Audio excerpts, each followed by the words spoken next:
साथियों नमस्कार। Rajasthan teachers update YouTube channel पर आपका फिर से स्वागत है। साथियों, हम जनगणना 2027 को लेकर के वीडियो है वो बना रहे हैं और आपकी जो समस्याएं आ रही हैं उनको लेकर के हम वीडियो बना रहे हैं।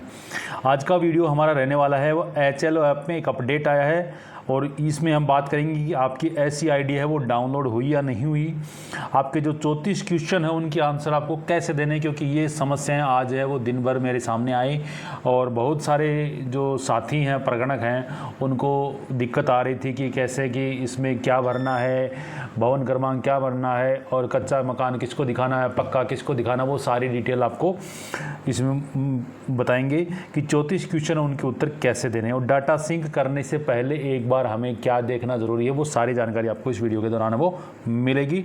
आप हमारे चैनल पर नए हैं तो सबसे पहले चैनल को सब्सक्राइब करिए, बेल आइकन दबाएं ताकि आने वाले वीडियो लेटेस्ट अपडेट सबसे पहले पहुंचे आप तक।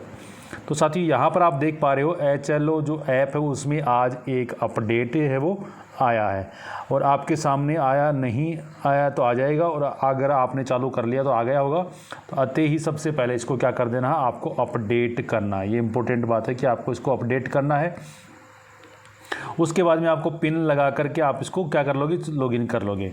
साथियों, अगर आप अभी लॉगिन करने का प्रोसेस मैं अब नहीं बता रहा हूं क्योंकि आपने मोस्टली लॉगिन हो गया होगा और कहीं दिक्कत आ रही है तो उसके लिए मैंने 2 वीडियो अलग से बनाए हैं। उनकी तकनीकी समस्या के लिए कौन सा वीडियो है और लॉगिन में प्रॉब्लम आ रही है तो उसके लिए कौन सा वीडियो, दोनों वीडियो मैंने बता दिए हैं। आप उनकी सहायता लेकर के आप आसानी से इसको लॉगिन कर सकते, कहीं कोई दिक्कत नहीं आएगी।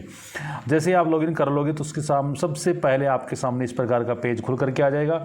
यहाँ आते ही आपको क्या करना, रिफ्रेश करना है। क्या करना, सबसे पहले आपको रिफ्रेश करना है। अब मैं वो बात बता रहा हूँ जो आपको कल जैसे कि 16 तारीख परसों 16 तारीख से तो ये शुरू हो गया, लेकिन 3 दिन का अपना ऑफलाइन नजरी नक्शा बनाने का कार्य था और कल यानी कि 19 तारीख से आपको इसको सही तरीके से आपको ऑनलाइन है वो डाटा ऐप के अंदर प्रविष्टि करने का जो समय है वो चालू हो जाएगा। इसके लिए आज अपडेट इसके अंदर आ चुका है और यहाँ पर हम देखेंगे सबसे पहले आपको SCID के लिए बारे में पता करना। तो यहाँ आप इसमें हैम्बर्ग ये जो 3 लाइन है इसके ऊपर आपको जो मेनू आएगा उसके ऊपर क्लिक करेंगे। यहाँ पर आप देख पा रहे हो आपके जो SCID थी वो पहले आपकी यहाँ पर 0 दिखाई दे रही थी आपको।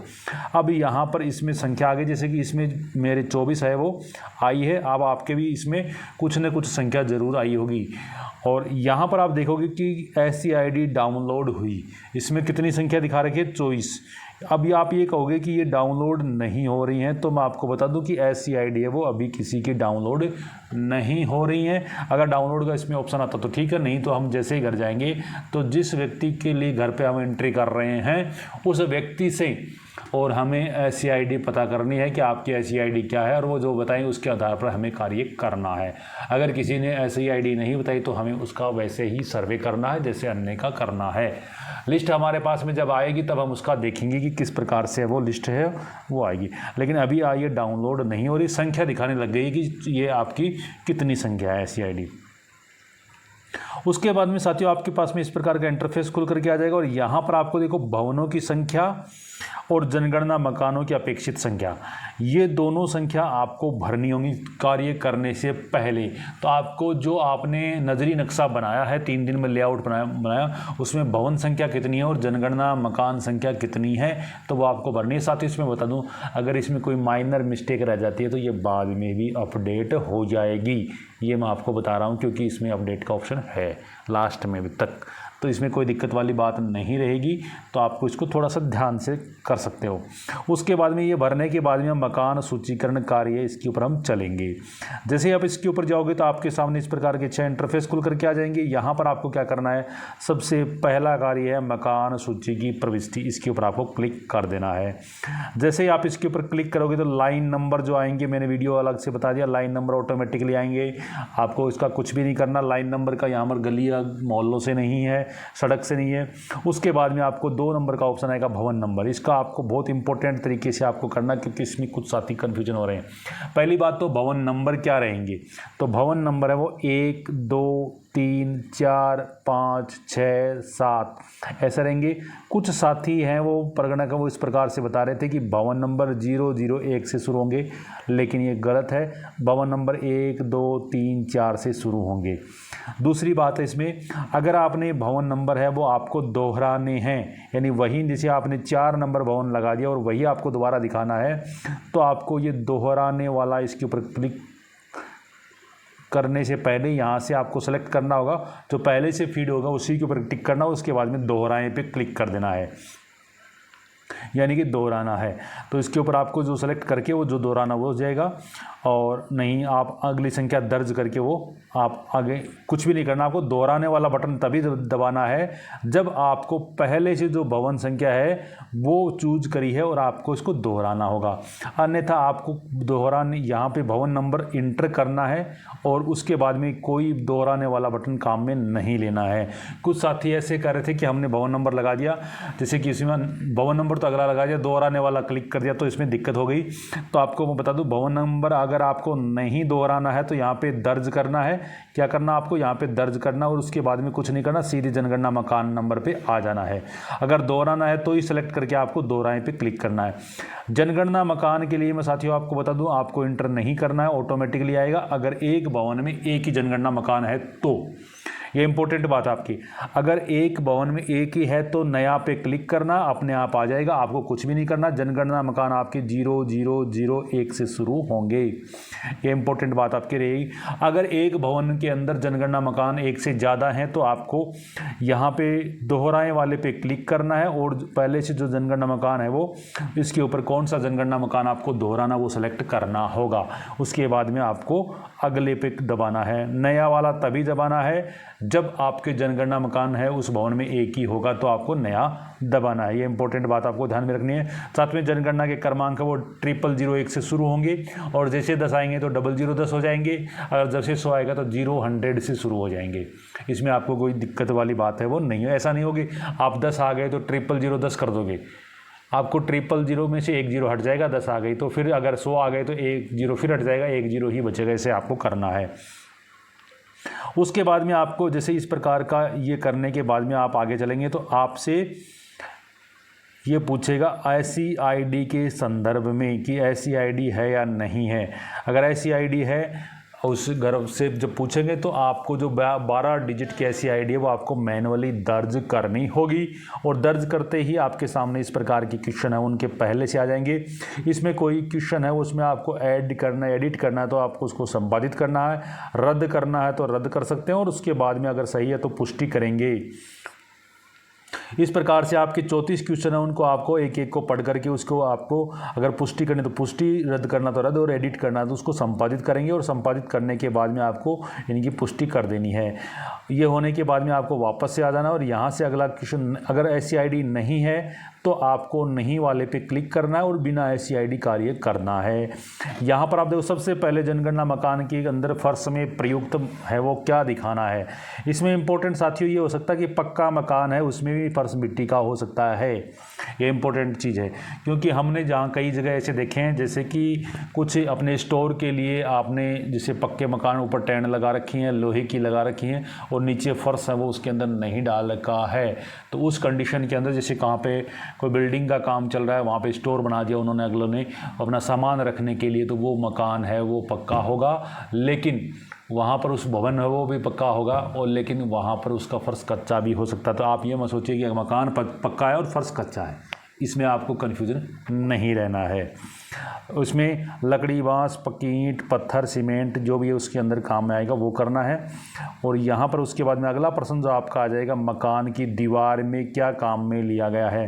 तो मकान की दीवार के अंदर साथियों, पक्के मकान की दीवार के अंदर आपको मिल जाएंगे जैसे पक्की ईंट मिल सकती हैं, आपको मसाला गारा के साथ पत्थर भी मिल सकते हैं, जीआई भी मिल सकते हैं, आजकल एस्बेस्टस की चादरें भी मिल सकती हैं। तो इस प्रकार से लोहे की टैन है वो भी आपको मिल सकती है, तो वो पक्के के अंदर ही आएगा। घास फूस वगैरह है वो आ गया, या पॉलीथीन की थैली आ गई तो वो कच्ची के अंदर है वो आ जाएंगी, तो इसको आपको भर देना है। उसकी छत के अंदर जो प्रयुक्त होता है वो भी आ जाएंगी। इसके अंदर छत के अंदर अगर लोहे की टैन है, आपको मैंने इंपॉर्टेंट, क्योंकि हमारे यहाँ पे तो लोहे की जो टैन होती है वो पक्के के अंदर शामिल होती हैं, ये इंपॉर्टेंट चीज़ है, आपको ध्यान रखना है। उसके बाद में अगला क्वेश्चन आएगा वो है आवास। ये इंपॉर्टेंट चीज़ है। यहाँ पे अंदर अगर आप आवास को सेलेक्ट कर रहे हो तो आप इसमें ऑप्शन, अगर घर पे कोई नहीं है तो आप लोक वाला ऑप्शन चूज कर सकते हो। अगर आवास के अंदर घर पर कोई नहीं है तो आप लोक वाला ऑप्शन चूज कर सकते हो। लेकिन अगर संस्थागत चूज करते हो, आवास को संस्थागत नहीं चूज करना है आपको। संस्थागत करने के लिए आपको आवास प्लस सह अन्य उपयोग होगा, क्योंकि ये संस्थागत जैसे हॉस्टल वगैरह है, स्कूल और उसमें हॉस्टल है, इस प्रकार से जो रहते ही है उसमें अंदर संस्थागत है वो रहेगा। अगर अन्य दुकान कार्यालय वगैरह जो हैं उसके अंदर आप इसको करेंगे तो ये आपका क्या हो जाएगा। उसके बाद में जैसे इसको करोगे तो आपको लोक संस्थागत करने की आवश्यकता नहीं, अगला करोगे तो वो वहीं से आपका क्या हो जाएगा, सबमिट हो जाएगा। दूसरा साथियों मैं आपको बता दूं, अगर आप गैर आवासीय प्रयोग में ले रहे हैं तो उसके लिए मोबाइल नंबर और मुखिया का नाम आपको नहीं भरना है। आप जाते हैं जैसे कोई खाली मकान दिख जाता है और वहाँ पर कोई रहता नहीं क्योंकि घर वाले अलग रहते हैं, और आप कहोगे ये भवन है, इसमें घर वाले का, मुखिया का नाम, सदस्यों की संख्या, ये कैसे भरूँ। अगर आप उसको गैर आवासीय दिखाते हो, वहाँ पर कोई नहीं है, तो आप उसको क्या कर सकते हो, उसमें गैर आवासीय दिखाते ही उसके अंदर मुखिया और मोबाइल नंबर नहीं पूछेगा, तो ये कन्फ्यूजन है वो दूर हो जाएगा। मकान की स्थिति 8 नंबर के अंदर है वो अच्छी रहने योग्य जो भी है उसको आप करके अगला कर सकते हो। परिवार में मुखिया से संबंधित, अब यहाँ पर इंपॉर्टेंट चीज़ आ रही है परिवार क्रमांक। ये चीज़ इंपॉर्टेंट है। परिवार क्रमांक है वो 001 से शुरू होंगी, ऑटोमेटिकली आएंगे, आपको कुछ भी दर्ज नहीं करना है। संस्थागत है आवास प्लस अन्य उपयोग और संस्थागत है तो आपके 999 आएंगे, और आवास प्लस अन्य उपयोग प्लस लोक आ गए तो कुछ भी नहीं आएगा, और आवास प्लस अन्य और लोक और संस्थागत आ गए तो भी कुछ भी नहीं आएगा। बाकी के अंदर ऑटोमेटिकली आएंगे, आपको कुछ भी दर्ज नहीं करना। परिवार में रहने वाले कुल व्यक्तियों की संख्या उस समय एट ए प्रेजेंट वहाँ पर ज़्यादातर लोग रहते हैं। अगर कोई व्यक्ति जॉब से काफ़ी हमेशा बाहर रहता है तो उस व्यक्ति को जैसे छुट्टी आता है 2 महीने 1 महीने, तो उसको दर्ज वहाँ पर नहीं दिखाना है अगर कोई व्यक्ति छुट्टी था। परिवार में मुखिया का नाम के लिए मैं आपको बता दूं, महिला की तरह जैसे राजस्थान में जन आधार में महिला है तो आपको महिला ही नहीं दिखाना है। जो व्यक्ति परिवार में अपने निर्णय लेता है, उसकी वास्तव में चलती है, उसी को आपको दिखाना है। आप बता सकते हो उस बात का, बाकी जो घर वाले जो कहेंगे वही आपको मुखिया दर्ज करना होगा। 12 में लिंग, और इसके अंदर आपको कोई दिक्कत नहीं है। अनुसूचित जाति जनजाति के अंदर और अन्य पिछड़ा वर्ग के अंदर जो लिस्ट अगर आप देखना चाहते हो देख सकते हो, आगे कर दोगे। उसके बाद में मकान की स्वामित्व की स्थिति, अपना खुद का मकान है तो वो अपना आ जाएगा, किराए के मकान में लेकिन उनका अलग है तो वो आ जाएगा, और किराए व अन्य कोई मकान नहीं है तो वो आ जाएगा। इसके अलावा अन्य कोई होगा तो इसके अंदर वो आ जाएगा। उसके बाद में रहने वाले उपलब्ध कमरों की संख्या, यहाँ पर साथियों मैं आपको बता दूं, उपलब्ध कमरों की संख्या का मतलब है एक जनगणना मकान के अंदर सोने के लिए कितने कमरे हैं काम में ले। जैसे एक में मम्मी पापा सो रहे हैं, उसमें बेटे बेटी सो रहे हैं, दादा दादी सो रहे हैं, तो वो 3 कमरे हो गए, 4 कमरे सोने योग्य कमरे। यहाँ पे स्टोर काम में नहीं ले लें, बाथरूम काम में नहीं ले लें, किचन काम में नहीं ले लें, बरामदा नहीं गिनना है, तो सिर्फ सोने के लिए जो कमरे हैं वो आपको दर्ज करने होंगे। और परिवार में रहने वाले दंपतियों की संख्या भी मैं आपको बता दूं, जो दंपति रेगुलर पति पत्नी यहाँ साथ में रहते हैं उन्हीं को काउंट करना है। जो दंपति अगर साथ में नहीं रहते हैं, मान लीजिए पति जॉब में रह रहा है तो यहाँ पर दंपति नहीं दिखाना है, लेकिन अगर पत्नी जॉब से बाहर रही है, पति घर पे रह रहा है तो भी नहीं दिखाना आपको। अगर इसी प्रकार एक पत्नी है, एक हस्बैंड है, उसकी एक पत्नी और एक लिव इन में भी वो साथ में रह रहा है, 2 लेडीज रहनी है, तो 2 दंपति आपको दिखानी है। इंपॉर्टेंट चीज़ आपको ध्यान में रखना है। अगला क्वेश्चन रहेगा आपका परिवार में उपलब्ध सुविधाएं, तो इसमें पेयजल की सुविधा आप आसानी से कर सकते हो। इसमें जैसे नल का पानी है, नलकूप है, हेडपम्प है। अगर जो नहर का पानी उपचारित पानी आ रहा है तो इसके अंदर वो आ जाएगा, अनुपचारित आ रहा है तो वैसे आ जाएगा। जो भी चीज़ें इसके अंदर आ रही हैं वो आप देख लेना। उसके बाद में है परिवार में उपलब्ध सुविधाओं, पानी का जो पेयजल है वो परिवार परिसर के निकट है, परिसर के अंदर है, दूर है, वो आपको दर्ज कर देना है। प्रकाश का स्रोत है वो आपको दर्ज कर देना है। उसके बाद में परिवार में उपलब्ध सुविधाएं हैं, जैसे शौचालय के केवल परिवार के लिए, साझा परिवार है तो उसके लिए, सार्वजनिक शौचालय काम में ले रहे हो उस प्रकार से आपको दर्ज कर देना है। उस शौचालय का प्रकार आपको सीवरेज लाइन अगर है तो वो आ जाएगी। अगर आपने जो कुएं खोद रखी हैं उनके लिए सेप्टिक टैंक आ जाएगा, वो अन्य पद्धति उसके अंदर आ जाएगा। 2 गटर शौचालय, 1 गटर शौचालय, सर्विस शौचालय, जो भी आप इसमें देख करके आप इसको कर सकते हो। परिवार में उपलब्ध सुविधाएं, ढकी नाली से पानी जा रहा, बाथरूम वगैरह का, इनका किचन का पानी या खुली नाली से, वो आप देख सकते हो, किसी विषय में नहीं जा रहा वो आ जाएगा। परिवार में उपलब्ध सुविधा में स्नान गृह, अगर स्नान गृह और टॉयलेट दोनों एक साथ हैं तो दोनों में दर्ज करना है, एक में दर्ज नहीं होगा, दोनों में हो जाएगा। अब छत के बिना, छत के रही तो वो देख लेना। उस रसोई घर में क्या काम आ रहा है, LPG PNG दोनों एक ही साथ में उपलब्ध हैं, कनेक्शन उपलब्ध है या नहीं है, घर के भीतर है नहीं है, उपलब्ध है नहीं, वो सारा आप देख सकते हो। इसके अंदर परिवार द्वारा धारित परिसंपत्तियाँ, रेडियो का मतलब जो चालू रहेगा वो आएगा, मोबाइल स्मार्टफोन है वो आ सकता है, जो भी और अन्य कोई उपकरण है तो वो इसके अंदर है वो देख सकते हो आप। रेडियो किससे सुनते हो, अगर मोबाइल फ़ोन से रेडियो सुनते हो तो वो मोबाइल फ़ोन वाला आ जाएगा। यहाँ पे रेडियो सुनने से है कि रेडियो है वो आप किससे काम में लेते हो। उसके बाद में टेलीविज़न है, अगर फ्री वाला डिश है तो वो आ जाएगा, अन्य प्राइवेट कंपनी का डिश है तो 2 नंबर आ जाएगा, केबल कनेक्शन है तो 3 नंबर, अन्य कोई है तो वो है और नहीं है तो लागू नहीं आ जाएगा। इंटरनेट की सुविधा है वो आप लैपटॉप कंप्यूटर से काम में लेते हो, मोबाइल या स्मार्टफोन में काम में लेते हो, किस में काम में लेते हो वो आ जाएगा, और लैपटॉप कंप्यूटर है या नहीं है वो आ जाएगा। उसके बाद में अगला है टेलीफोन, मोबाइल फ़ोन, स्मार्टफोन के अंदर है वो लैंडलाइन है तो उसमें आ जाएगा, केवल मोबाइल फ़ोन है तो 2 नंबर, अगर साधारण छोटे वाला फ़ोन है बिना जो स्मार्टफोन के वो 3 नंबर, दोनों है तो 4 नंबर आ जाएगा, लागू नहीं तो 5 नंबर आ जाएगा। उसके बाद में साइकिल, स्कूटर, मोटरसाइकिल, इसके अंदर जो हैं वो दोनों हैं तो अलग आ जाएंगे, एक है तो अलग आ जाएगा। कार, जीप है या नहीं तो वो आ जाएगा। उसके अंदर परिवार द्वारा उपयोग किए जाने वाले मुख्य अनाज, यहाँ पर ज़्यादातर जो खाए जाते हैं वो आएंगे। और उसके बाद में इसको मोबाइल नंबर लगा करके आपको क्या कर देना, सबमिट कर देना। सबमिट करने के बाद में रिव्यू का ऑप्शन आएगा, आप इनको एक बार देख लेना और देखने के बाद में लास्ट में सारा चेक करने के बाद में आपको क्या कर देना, इसको पुष्टि कर देनी है।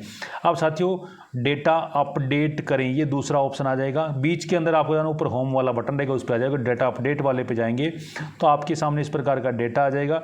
अगर वास्तव में बहुत ज़्यादा दिक्कत होगी तो आपको इसको डिलीट का भी ऑप्शन आपके पास में रहेगा, नहीं आप एडिट करना, डिलीट वाला करोगे तो लाइन नंबर नहीं हटेंगे।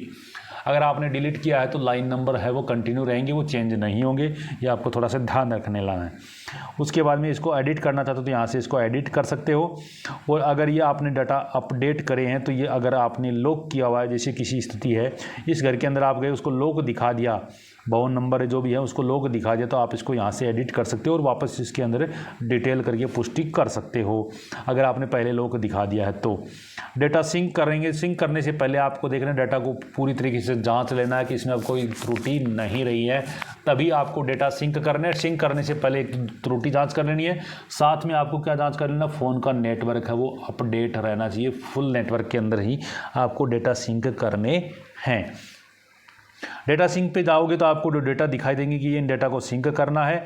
डेटा अगर सिंक किया हुआ है पहले से, डेटा सिंक किया हुआ है तो उनको अपडेट कर सकते हैं, तो इसमें पेन का निशान आएगा और यहाँ पे अपडेट करने के लिए 3 ऑप्शन आएंगे कि आप अपडेट क्यों कर रहे हो। उसका रीज़न है सुपरवाइजर के द्वारा अपडेट करवाया जा रहा है, चार्ज ऑफिसर के द्वारा करवाया जा रहा है, या फिर आपके स्वयं के द्वारा, प्रकरण के द्वारा करवाए जा रहे हैं, वो भी आपको इसको करना है।